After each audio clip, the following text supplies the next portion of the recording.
वो ब्रह्म राक्षस एक ऐसी चीज है कि एक सेकंड में एक को मारेगा, मौत के घाट उतारता है सीधे। इधर एक गिरा, उधर एक गिरा, उधर एक गिरा, समझ में ही नहीं आता। जब तक अपन सोचे कि करना क्या है तब तक तो वो लाशें बिछा देगा। इतना खतरनाक होता है। कुछ सोचा ही नहीं मैंने और सीधे बोला देख महाकाली। और भगवती आई और उसने काम किया। अगर भगवती नहीं आती तो क्या होगा। ये सोचने के बाद उस महाकाली के प्रति मेरे अंदर जो प्रेम आया और जो समर्पण आया कि देवी तू आई ना जगदम्बा, उस समय जो हृदय से जो उसके प्रति एक रिस्पेक्ट और उसके प्रति ग्रेटिट्यूड की फीलिंग आई, वो इधर है। देवी शक्तियां जब आपको प्रोटेक्ट करती हैं और केयर करती हैं तो आपको वो लग्जरियस फैसिलिटीज मिलती हैं जो लाजवाब हैं, बेहतरीन। आप जंगल में चले जाओ, आपको सब कुछ लाके रख देंगी वो।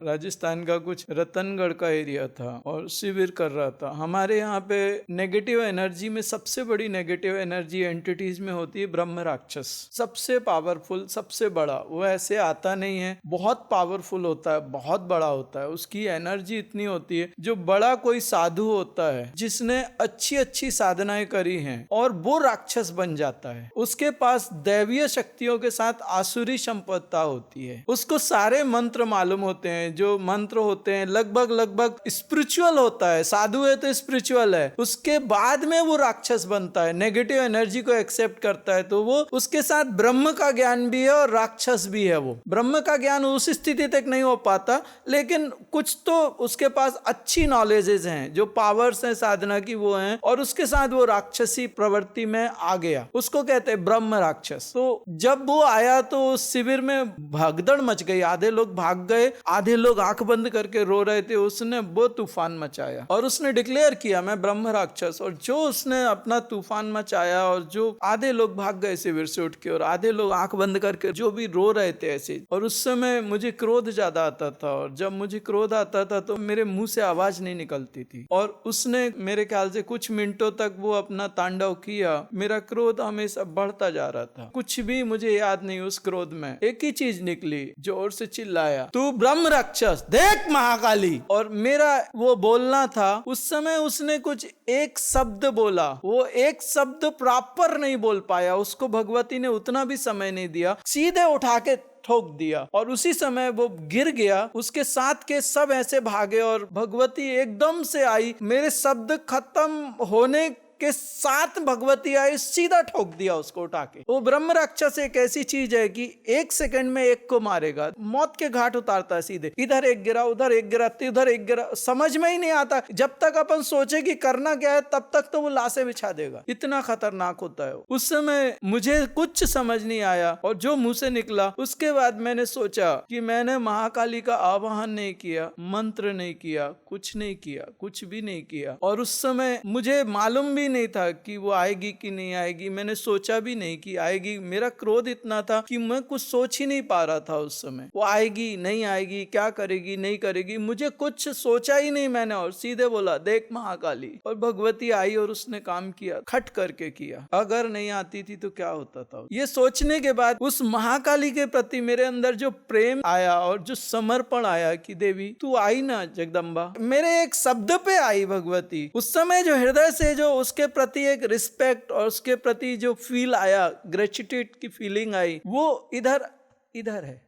वो जगदम्बा है। वो नहीं आती तो क्या कर लेता था मैं। आई ना वो। अभी मैं जो देवी शक्ति बुलाता हूँ वो आती है ना, तो उनके प्रति मेरे हृदय में प्रेम है, एक अपनापन है, सब अपने हैं, सब कुछ है। तो उनके प्रति एक अलग जो एक फीलिंग्स हैं वो अलग है। इसके कारण वो मेरे से जुड़ी है। साधारण सी बात समझिए, आपके यहाँ पे थोड़े एम्प्लॉइज हैं, अगर आप उनको थोड़ा अच्छे से, या आपके एम्प्लॉइज आपके साथ में थोड़ा अच्छा से बिहेव करते हैं, आपके प्रॉपर्टीज को केयर करते हैं, सब चीजों को संभालते हैं, तो आपको भी उनके प्रति थोड़ा प्रेम होगा ना कि चलो यार ये संभाल के रखता है, हमारे को भी थोड़ा इनको संभालना चाहिए। वैसे ही हम अगर उनके प्रति एक प्रेम रखेंगे तो वो भी हमारे को ब्लेस करते हैं। भले ही आप यहाँ बैठे हो, आपको कोई नहीं मालूम, लेकिन एक ग्रुप आप पे काम कर रहा है, और वो ग्रुप जब आप पे काम कर रहा है तो उसको आप कह सकते हो कि मेरा स्वार्थ है, लेकिन उनका क्या स्वार्थ है? उनको आपने क्या दिया? स्वार्थ तो मेरा भी नहीं है, लेकिन उनका तो बोल ही नहीं सकते आप, शब्द ही नहीं है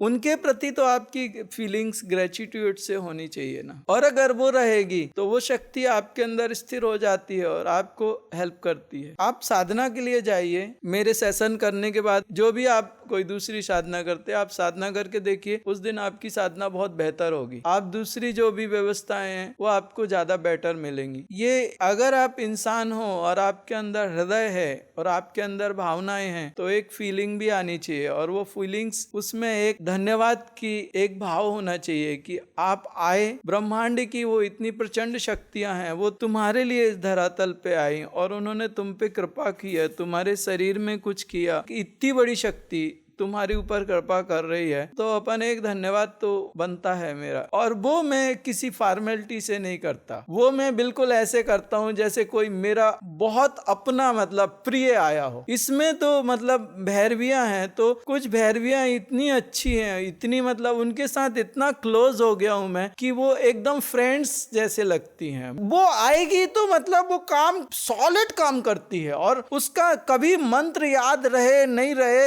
सीधे नाम बोल दो कि आजा यार करके दो भाई, करके देना प्लीज, करके दे। उसको कोई रिस्पेक्ट नहीं चाहिए, उसको कुछ भी बोलो, उसका नाम बस याद करके, या नाम भी याद नहीं आ रहा तो बहुत सारी भैरवियां हैं तो नाम भी याद नहीं आ रहा तो उनका अलग अलग डिपार्टमेंट है, अरे यार करके दे भाई। ऐसे बात करता हूं जैसे कोई मित्र से बात करता है, और वो सॉलिड करके देती है, सॉलिड मतलब सॉलिड करके देती है वो। और ऐसा नहीं सालों साल से काम कर रही है, और वो जो काम करके देती है वो इतना बेहतर करके देती हैं, और उसके लिए बिल्कुल कम फॉर्मेलिटी रहती है, और ज्यादा से ज्यादा काम और बिल्कुल लिमिटेड टाइम में अच्छे से अच्छा रिजल्ट देती है। तो ऐसा लगता है जैसे ये बिल्कुल मतलब अपने क्लोज के फेवर करने वाले हैं, एकदम अच्छे हैं, ये दोस्त के जैसे हैं, ये मित्र के जैसे हैं। तो उनके प्रति फिर वो एक फॉर्मेलिटी नहीं रहती, और एक मतलब लगाव जैसा हो जाता है, जैसे आप अपने मित्र से लगाव रखते हो या आप अपने किसी प्रिय के साथ रखते हो, वो हृदय का एक प्रेम आ जाता है फिर। तो वो जो चीजें हैं वो अपने आप में बहुत बहुत बहुत महत्वपूर्ण है। जिस दिन तुम्हारे अंदर परमात्मा के प्रति या दैवी शक्तियों के प्रति वो प्रेम और वो लगाव आ जाएगा, उस दिन वो शक्तियां अपने आप सिद्ध होने लगेंगी और तुम्हारे साथ रहने लगेंगी। और जिस दिन वो तुम्हारे साथ रहने लगी और सिद्ध होने लगी, आप समझ लीजिए फिर आपको कोई टच करने वाला नहीं है। वो कर्म भी आपके नष्ट होने लगेंगे, आप सिक्योर हो जाओगे। वो फिर आपको पूरा ऐसे संभाल के रखते हैं, वो बताते हैं पहले, अगर कुछ हो रहा है वो पहले बताते हैं, इधर मैं ये ऐसा नहीं, वैसे ही चल,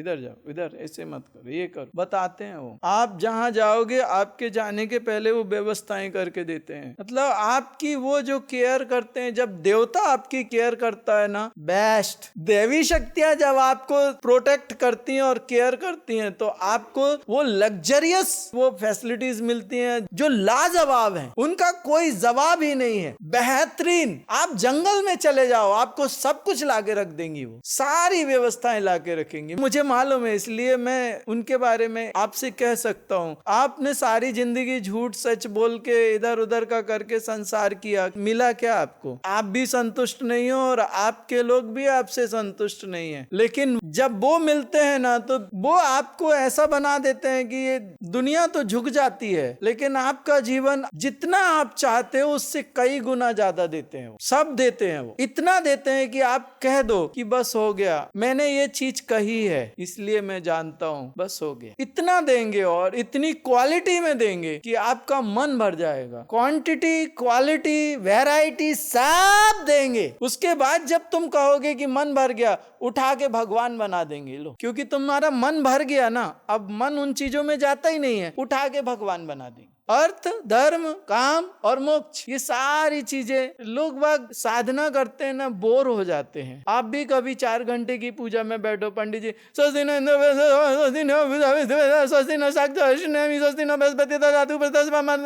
तुम सोचते यार 1.5 घंटे तो हो गए भाई, कितनी देर और चले। आता है मन में, क्योंकि वो संस्कृत के मंत्र हैं, वो इतने जल्दी जल्दी बोलते हैं, कुछ समझ नहीं आता आपको। 1.5 घंटा होने के बाद आपको लगता है कि अब कितनी देर और लगेगा। आपका इंटरेस्ट नहीं रहता रहता उसमें। मैं ना नहीं बोल रहा कि वो अच्छा नहीं है या बुरा है, वो मैं नहीं बोल रहा, लेकिन एक्चुअल उस समय क्या स्थिति होती है आपके मन की, आप हृदय से नहीं जुड़ सकते उस चीज से, कठिन है, क्योंकि बोरिंग है वो, आपका मन उसके साथ मैच नहीं होता, मर्ज नहीं होता। लेकिन यहाँ पे जो दैवीय शक्तियां हैं वो आपकी लाइफ को बदलती हैं, तो आपको अनुभव होता है और आप देखते हो और आपको पता है कि उन्होंने किया, तो एक आपके अंदर से फीलिंग निकलती है और आप उनसे जुड़ते हो, और जैसे ही आपके अंदर से फीलिंग निकली और आप उनसे जुड़े तो वो आपके क्लोज आते हैं, और उसके बाद जब वो क्लोज आएंगे आपका जीवन जो है वो ज्यादा बेटर हो जाएगा, हर चीजें आपके लिए फेवरेबल होनी स्टार्ट हो जाएंगी। उसके बाद में आपको लगेगा जो जुड़ाव है वो और ज्यादा होगा, तो आप और ज्यादा डिवाइन होने लगोगे।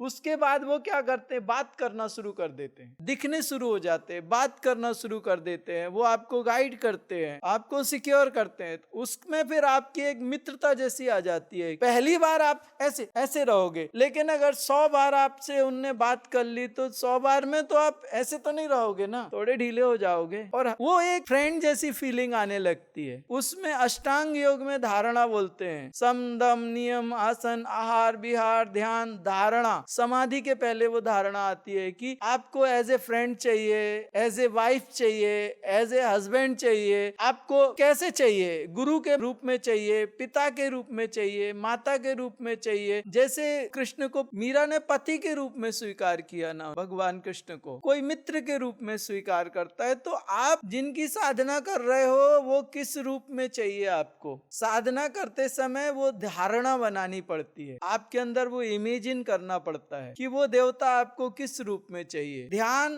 धारणा समाधि, उसके ऊपर समाधि आती है। ऐसे करते करते क्या होता है, जब देवता क्लोज आता है तो धारणा बन जाती है, मित्र की हो जाती है, माता की हो जाती है, भगवती आएगी, वो तुम्हारे को केयर करेगी, तो माँ कहने लगोगे तुम उसको। इस टाइप से अलग अलग जो जैसे जिसके संस्कार रहते हैं उस हिसाब से वो धारणा बनाता है। कई लोग भगवती को पत्नी रूप में स्वीकार करते हैं, वो उनके अंदर वो पूरे शिव बन जाते हैं। इस हिसाब से भी वो अलग अलग अपनी अपनी व्यवस्थाएं रहती हैं। तो लेकिन बात एक बड़ी है कि वो कितने क्लोज आते हैं, और आपके जितने क्लोज आते हैं उसके बाद में आपका जीवन बदलना शुरू होता है और आप उनके साथ मैच होते हो। ये धर्म है, ये व्यवस्था है। जो आप अध्यात्म इतने सालों से कर रहे हैं वो शायद पता नहीं क्या है क्या नहीं, मैं नहीं जानता, लेकिन मैं इसको इस हिसाब से आगे आया हूँ और मुझे ये अनुभूति, मीरा भी बोलो तो वही हुई ना, या तुलसीदास बोलो तो तुलसीदास भी वही हुए ना, हनुमान जी के पैर ही पकड़े ना उन्होंने, राम जी के लिए वो कहीं भी कोई भी, ये व्यवस्था एकदम आपके मन को भाने वाली व्यवस्था है। इसको आप मन और बुद्धि से स्वीकार कर सकते हैं इस व्यवस्था को। इसमें आप अपने पूरे अस्तित्व से उस शक्ति का आवाहन कर लेते हो, मन से, प्राणों से, आत्मा से, शरीर से उस शक्ति का आवाहन कर लेते हो। तो ये सारी चीजें शायद आपको मैं इसलिए बता रहा हूँ कि ज्यादातर लोग मेरे पास जो साधक हैं वही लोग आते हैं, जो कहीं साधना कर रहे या कुछ कर रहे, उन्होंने कुछ तो किया है, वो लोग आते हैं मेरे पास। तो ये भी एक तरीका है और ये एक अच्छा तरीका है।